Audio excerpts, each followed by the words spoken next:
What went well? What didn't go so well? How do I want to provide value for the upcoming year? So, again, I think about what are things that I can improve upon, right? What are things that I might need some more content knowledge about?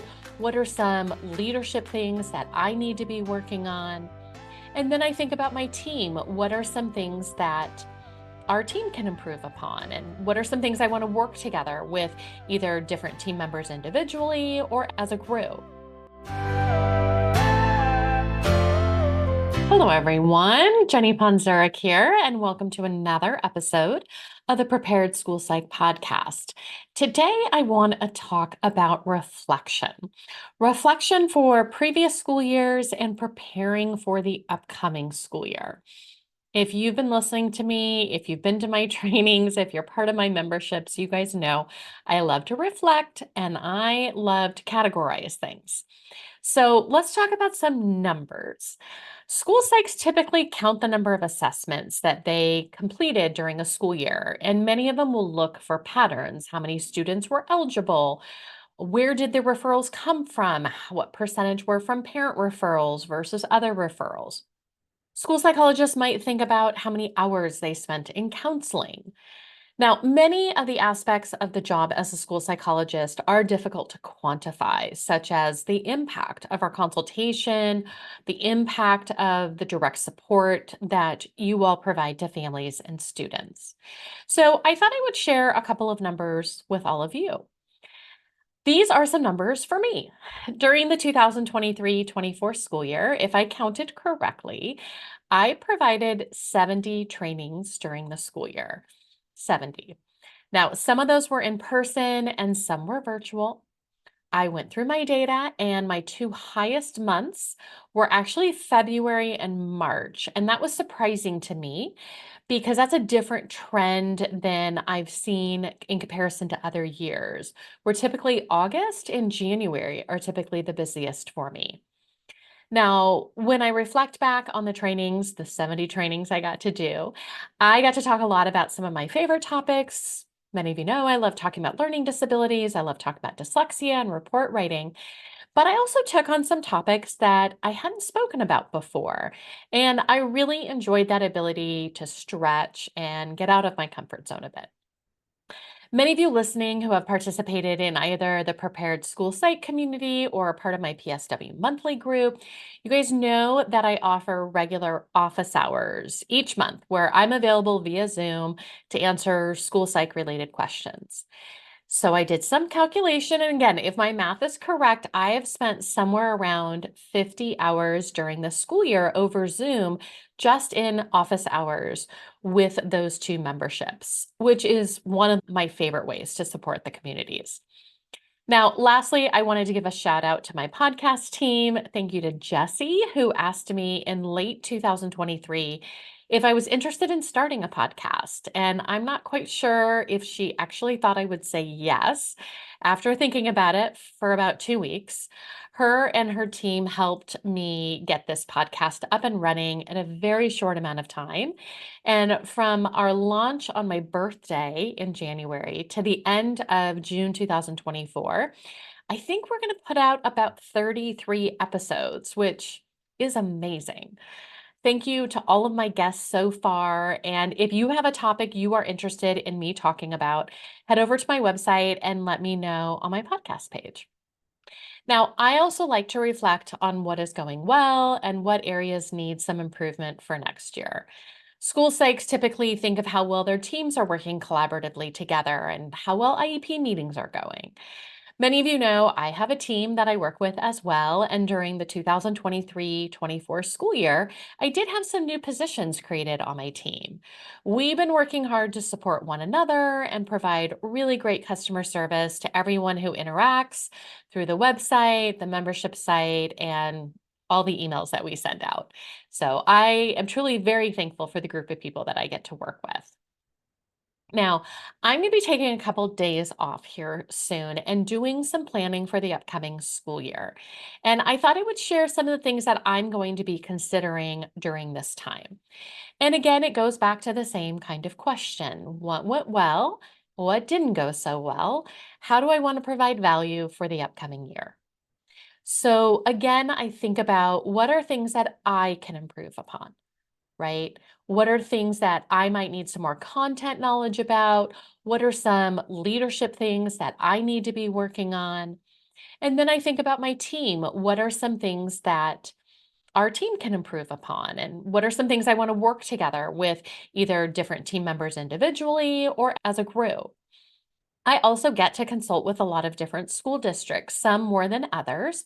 And so there's definitely some reflection on where the consultation that I get to do with different school districts, where is that at? And how can I share some of my thoughts about next steps or where I think we might need to do some improvements? And I'm going to be sharing that with the different decision makers, right? Things that I don't have control over. Then I'm going to go through here. And after I go through these different lists, I want to be thinking through, again, in categories, where do those improvements fall? So, number one, is there content knowledge? Number two, are there system issues? So, is there content knowledge where I need to improve my content knowledge or the content knowledge of a team member? Or are there system issues that just need some tweaking? Right. So, if it's content knowledge, and you might be thinking that for yourself, you might have some areas that you want to improve on. There's so many different parts of this amazing field of school psychology. It's hard to know everything about everything. One of the things we're going to be working on is thinking about what are some different content areas that we can be providing for school psychologists as well as other assessment team members. One of the things we're going to be talking about come this fall is writing a good summary for our assessment reports. I've realized that for some people, when we talk about summarizing our results and not using a lot of jargon and not just copying and pasting from whatever software program helped us score our information, just telling someone you need to summarize doesn't actually automatically tell them what to do. So we're going to get into that. I'm going to work on how can we talk about summarizing information, whether that's a school psychologist trying to summarize all of the different information in a social emotional evaluation. Many times we have multiple rating scales. We've got interviews with anyone who would actually talk to us. We've got observations. We've got so much data. How do we synthesize all of that together? For our special education teachers, for our speech and language pathologist. Again, we are not just talking about standardized test results, but all of the different data that we have. How do we do that in a way that is going to be both meaningful and family friendly? So that's one of the areas that, as I've been working with different groups and talking about summarizing information, I think there's some more examples that need to be had there. So that's going to be one of the things that I know that we're going to be offering in the upcoming year here. We're also going to be talking about the present levels as part of the IEP document. I've had some eye-opening discussions over the last couple of months about present levels. And I have to say, the way that I was taught to write present levels, for example, for social emotional functioning of a student, is very based in test results. And so, how do we move the information we have from our assessment data into truly present levels for the student? Which in turn is going to help us create better goals for our students. One of the other topics that we're going to delve into in the upcoming year is the topic of dyslexia. Many of you know I practice in California. California is going to be rolling out some requirements for our school districts in the next couple of years. And we want to make sure all of our school districts are ready, whether we're talking about people who are assessing students for special education, or when we're talking about how we can help support general education, being able to navigate through discussions about the word dyslexia. So, content knowledge is one of the first areas that I'm going to be thinking through on my little retreat for myself. What are the areas that I need more content knowledge in, and where am I finding some holes for the different groups that I support and how can we create some different resources to fill in some of that content knowledge. Now, of course, the next thing would be systems issues, right? So, again, thinking about my own team, are there systems that we need to improve upon? The districts that I work with, are there some systems that we need to improve upon at a district level? And I want you to be thinking about too, what are those different systems areas? Because some of those system things you do have an impact on. So, for example, you could influence, I'm not saying completely change, but you could influence how your IEP team works. Like some of you are work on teams that are super collaborative, everyone is on the same page for meetings, and you guys just work beautifully together. Some of you are walking into brand new teams. Some of you work with teams that aren't 100% beautiful yet. And one of the things that can be difficult sometimes is that we want to make this influence. We want to make a change in some of these systems that we can influence, but it can be hard because we're not usually the boss of anyone.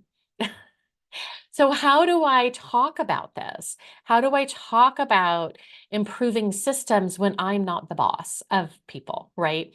So, for my team that I work with in my business, I am the boss of many of them. For a lot of times when I think in my school psych hat, I'm not the boss of my IEP team. So, we're going to be talking through that's going to be one of the things that my team's going to be working on as we're rolling out new information next year. How do we do more influencing?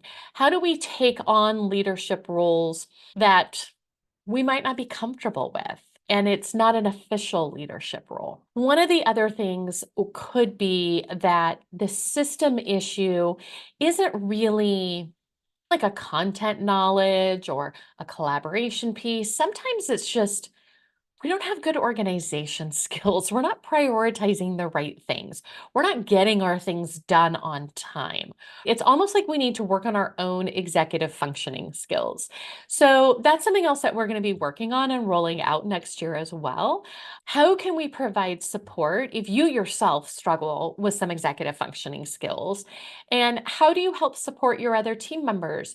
Again, you're not the boss of anybody, but we know that the better we all work together, the better we all have good time management.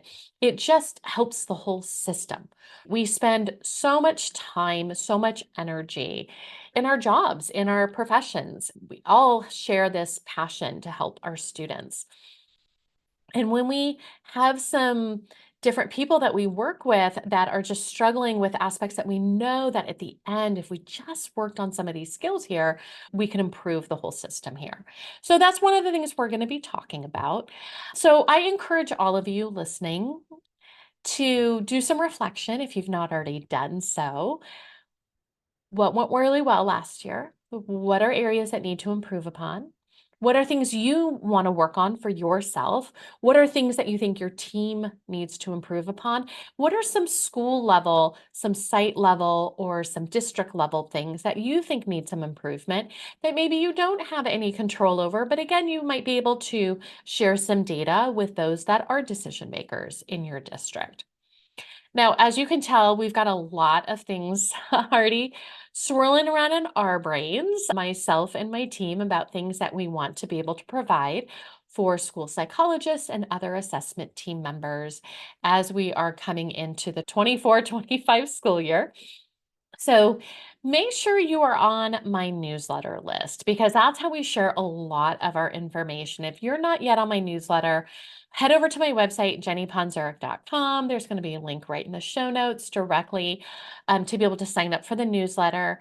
We try and just provide a lot of information and a lot of resources to everyone. And again, we're going to be having a lot of different offerings for the upcoming school year.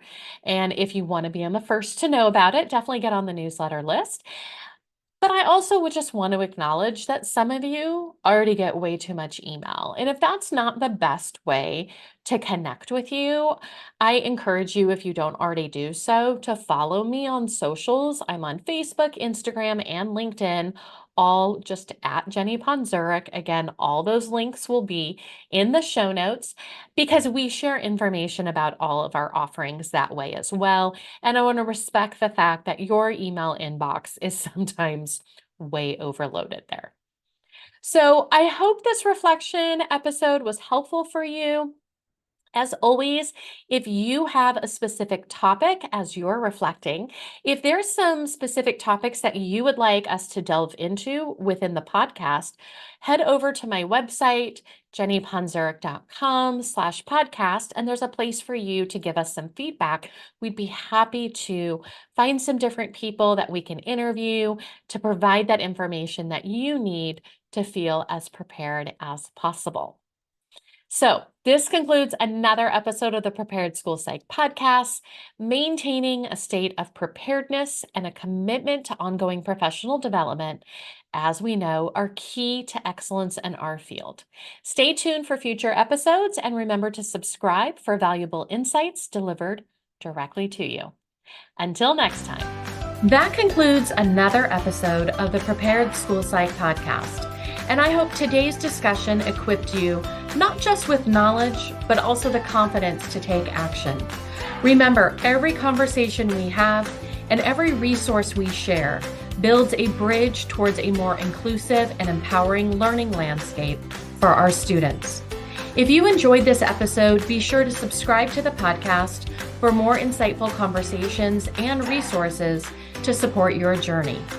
Share this podcast with colleagues. We would love it if you would also rate and review the podcast. Thank you for tuning in. Just a reminder, everyone, the information and advice provided in this podcast are for guidance purposes only, and all listeners are required to follow both federal and state law and their own school district guidelines and policies. Thank you.